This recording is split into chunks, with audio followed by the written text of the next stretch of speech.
everyone to another Equine Sports Council podcast. Joining Shane Darnell and I today are Susan Morey of Hallmark Farm and Rebecca Cooper of Ledyard Farm. She's the farm manager there.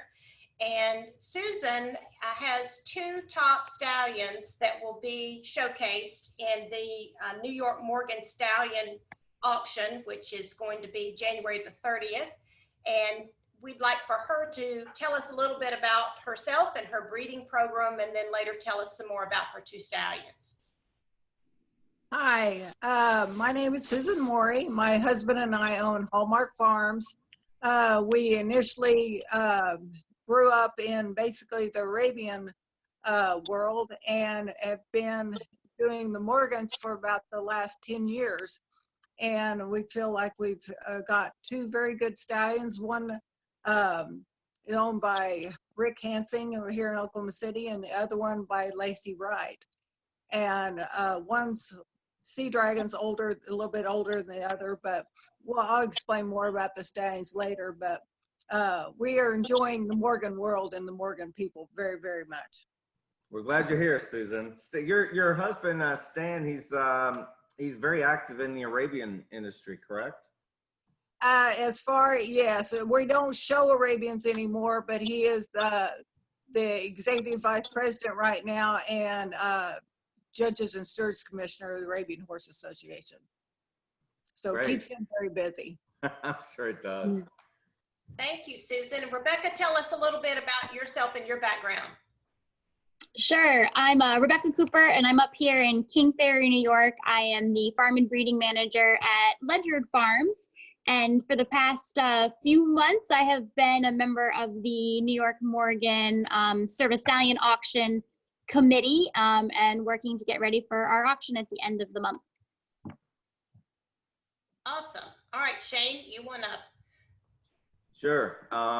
So Jackie's my business partner. We started the Equine Sports Council. It's a nonprofit organization that helps horse shows and the horse show industry. And we do podcasts and things like this. And we also do govern shows, a variety of things. And like Rebecca, I got drafted into the New York Stallion Service Auction Committee this year, so we're both Jackie and I are helping out. Awesome. Susan, tell us a little bit more about the two stallions that you've got offered in the auction. Well, the first one, the Dragons Meet Sea Dragon, we've had the longest. I actually bought him as a yearling, and I won the 3-year-old pleasure driving futurity with him, and then he won the 4-year-old English pleasure. I tried to show him the year after that, and he actually bred, I think that first year, like 20 some mares, which showing and breeding didn't really go along. And I think he's actually a better breeding horse than probably was a show horse. So he's sitting fat and happy out here breeding mares every year. And he has produced, I think the last 4 years, he's produced at least 6 world champions at every national show. Wow. He was Western Pleasure driving. He's this last year he was sired the 3- and 4-year-old world champion pleasure driving horses, world champion Western Open,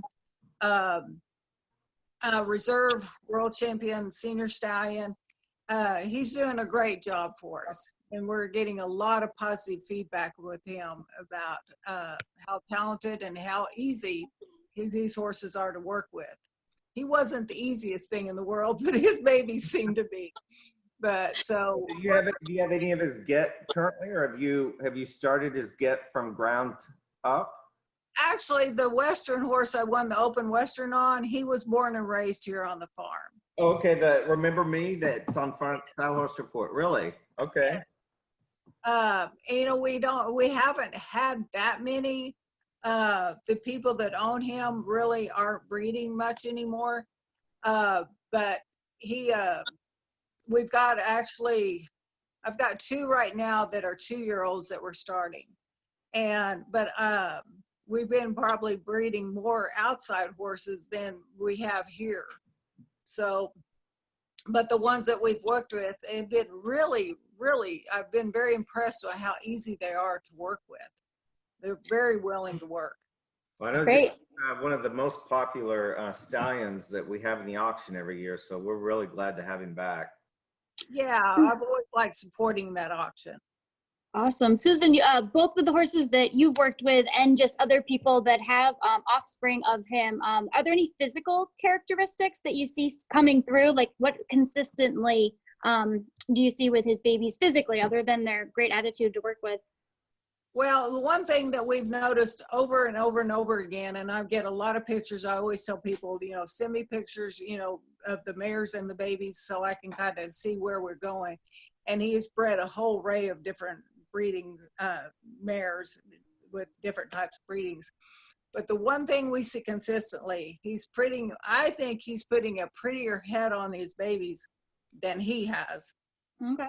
Consistently, upright neck, very curvy, a lot of curves, short back, long hips, a lot of curves in the right places.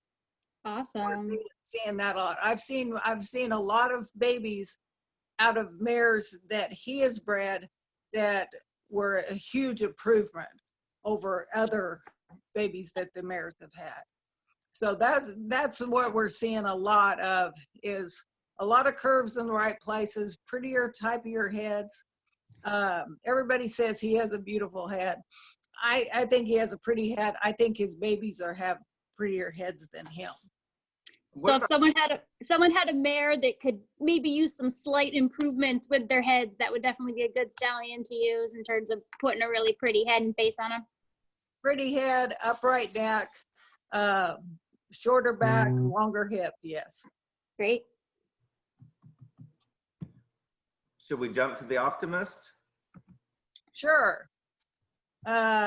This boy, I actually was at Andrew Baylor's place, it'd be about 3 years ago, and saw him standing in a stall as a 2-year-old. They had just brought him in out of pasture, and he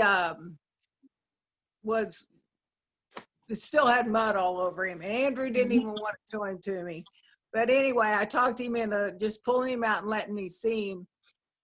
And he trotted him off. And the way he trotted off, I told him, I said, what do you want for him? And we ended up buying him. Yeah. And anyway, we brought him home, and I said, if he doesn't work out, he'll make a cute little, gilding for somebody. We're not going to lose any money off of him. Never really expecting for him to do what he did. This is one of probably the most talented horses I've ever been around. And he does it. It's so easy for him to do it. I mean, it's amazing. He's a nice horse. He has 2 foals on the ground. He's only 5 years old. So, but he bred 17 mares this year. Oh, wow. Oh, wow. Yeah. So his career is taking off right now, isn't it? Yes, yeah. He's Lacey, the lady that owns him, I think she's going to show him amateur this year. I won the 3 and the 4-year-old English Pleasure with him, and anyway, he's super talented. We don't really know what he's going to produce yet. I bought him from the Amish, and they had 1 foal. I guess he had pasture bred a mare as a 2-year-old or something. Anyway, they sent me a picture, and it was really a nice looking colt. And then I actually have a filly here, weanling, that is really nice, that we're super excited about. So those are the only foals he's got on the ground right now. How tall is he, Susan? He's 5. I'm sorry, tall. How tall is he? Do you know? Oh, how tall? Yeah. He's about 15 hands. He's not huge by any means. Yeah. But he just goes big and looks big. Interesting question, know. Shane, because he's Yeah. so incredibly up-headed. He just Yeah. and I think it's how broad his chest is. He just looks like such a powerful horse. he's very square going. He's such a balanced horse, and it is so easy for him to do. I mean, we pulled his shoes off after nationals and just put a little plate on him, and his motion didn't even hardly change. He's just that it's so easy for him to do it. He's got all the rights. Everything's in the right place to do what he does, and makes it very effortless for I was him. just going to say, you know, they say some of that's confirmation and some of that's attitude. Do you think he just has both, or is he just perfectly put together, or? Both. He's very good. He's a very good thinking horse. And and that's what my husband, he said, you don't run across that many horses that are that conformationally correct to do what he does. It's so easy for him to do it. Well, he looks like a phenomenal animal. I'm glad to see he's with you guys. Yeah, we're pretty pleased with him. She had quite a few offers to people trying to buy him, and she asked me, she said, can you replace him? And I said, well, maybe, probably, I don't, it's hard to say. And she said, you know what? She said, no, I don't, she didn't want to sell him. So hopefully he'll be a good sire, but if not, you know what? She's got a really nice show horse. So What's his barn name? Dudley. Dudley. Dudley. I like that. Yeah, we laugh because her last name is Wright, so we call him Dudley Do Right. Well, we have a history of people in the New York auction just getting really excited about the younger new studs. I've just noticed a pattern in the past of people in that auction really snatching up the ones that maybe don't have as many foals on the ground, but people that really want to be a part of that. So really excited to have him in the auction. Oh, good. Well, we appreciate it. And I love the New York auction. We try to support it every year. We've always had very good results with people that buy the breedings. Well, Susan, I can't thank you enough for jumping on this and doing this call with us. No problem. Sorry it took me a while to get on. No, good. No problem. Shane, when does the silent auction part start? The 17th. All right, so beginning January the 17th, you can view all the stallions that will be available at nymorganstallions.com, and then the live event will be on Saturday, January the 30th. Shane and I will both be physically there. I'm excited about that and hope to be able to meet a lot of you all that are participating in the auction and members of the committee, but I'm excited to check out my first Morgan Stallion auction. Great. And people that can't attend the auction in person, and if even your online bidding registration, you can call in the night of the auction and bid on horses like Sea Dragon and the Optimist and all the other ones that we have as well. So hopefully, even if people can't be there in person, we can attend it. And like you said, it'll be live streamed. So it should be great. Well, Equine Sports Council is certainly excited about hosting that live stream and being a part of this. Well, thank you, everybody.